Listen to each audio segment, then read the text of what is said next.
А вот свинка Пеппа и Барбоскины обратились к Владимиру Зеленскому с просьбой вернуть Донбасс в состав Украины.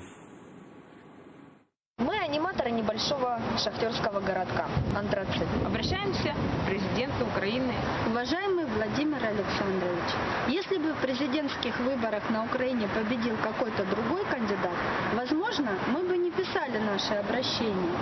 Но вы, как никто другой, знает цену улыбки, счастью, настроению людей, а особенно детскому настроению.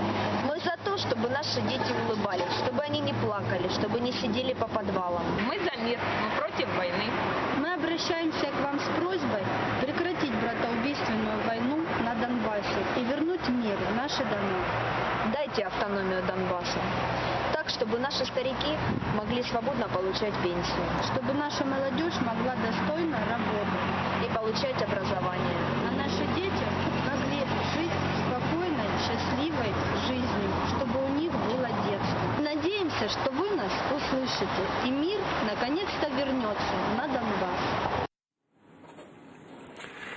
Что ж ты наделала, бабуля? Постирала наркотики внука, вылила их в водопровод. И вот, пожалуйста, свинка Пеппа и Барбоскины обращаются к Владимиру Зеленскому.